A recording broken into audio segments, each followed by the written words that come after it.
good, Falcon Nation? Welcome back to the DBN Report. I'm JOHNNYVTV.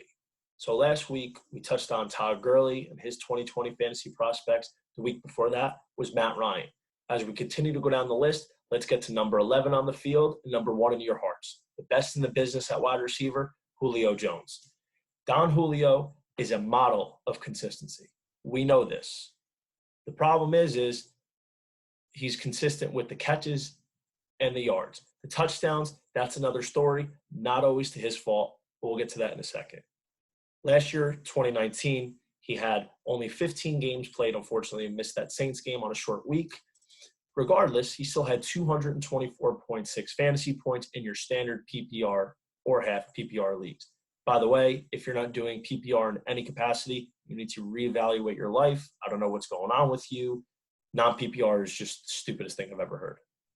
That being said, that averaged out to be 15 points per game, which if you're getting 15 points a game from your wide receiver one every week, tell me somebody who wouldn't take that. Thought so. So Julio is, like I said, a model of consistency. If he didn't miss that one game last year, he's in for another 100-catch season, and he's in for his 6th straight 1,400-yard season. He missed that number by 6 yards, which is sickening.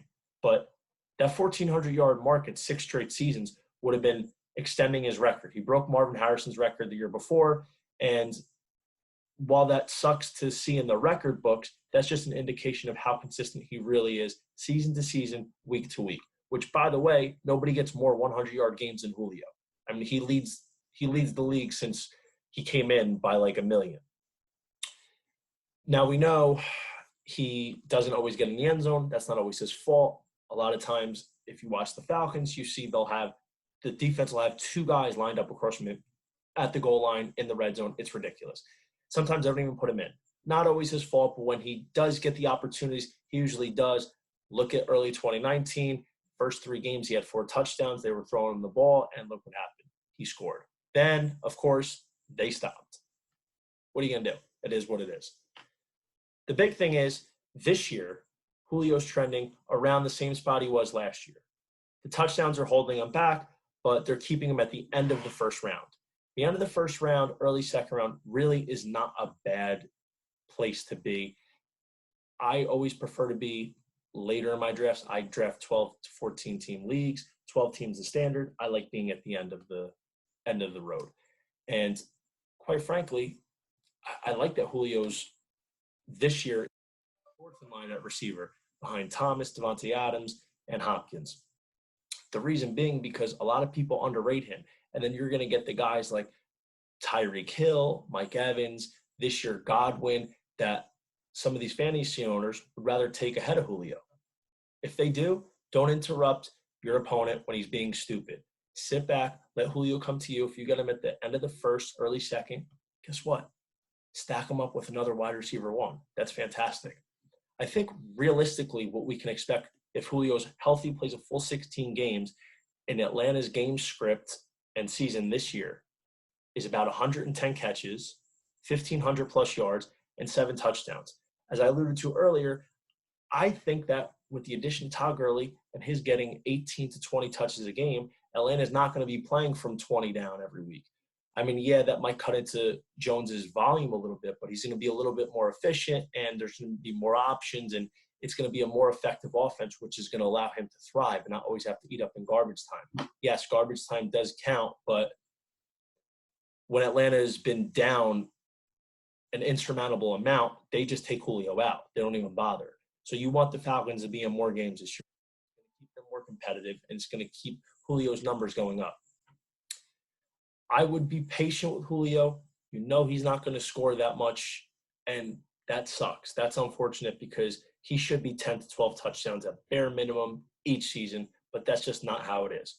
On the flip side, though, if your guy is getting you, especially your wide receiver 1's getting you seven catches for like 115 yards each week, aren't you going to take that? Especially if you're in a league that has 3 points or 5 points bonus for breaking 100 yards. Hell yeah, you are. Don't sit there and lie and say you're not gonna. Everybody knows what Julio can do. He can turn the game in one play, which is great to have. It's an asset. And I mentioned it earlier in previous videos, you want to stack. So if you get Julio with your first round pick, Matt Ryan, he's a great guy to stack with. Yeah, you might have those weeks where, they're not on the same page. It is what it is. But for the most part, there's nobody more consistent than Julio. I mean, for example, the weirdos that want to try and throw Michael Thomas's name into the elite status, remember this. Thomas, before 2020 and all his ridiculous 1 through 5 routes on the route tree, he never had more than a few 100-yard games in a season. His first few seasons, he had 9 100-yard games, I believe. And in 2018 alone, Julio had 10. It wasn't until 2019 where Thomas had a lot of week-to-week consistency, which is also a tribute to ridiculous volume. And it's not just volume, it's catchable volume. The catch rate, it's made up. Nobody ever mentioned that before. Adam Thielen 2 years ago and Thomas 2 or 3 years ago. It's catchable balls. Like, for example, if you're getting 12 targets, Thomas is getting 12 targets, they're catchable targets. They're not 5 yards over his head, or they're not out of bounds and he was the nearest receiver, or anything like that.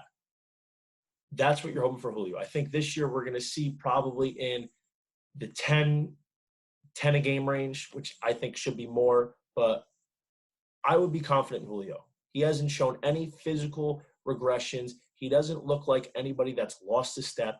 He's still elite. He's still commanding double teams every which way. He's still beating double teams every which way. Don't let common media and uneducated people deter you from taking the beast and the best in the business. Falcon Nation, thanks for watching. This is the DBN Report. I'm JohnnyVTV.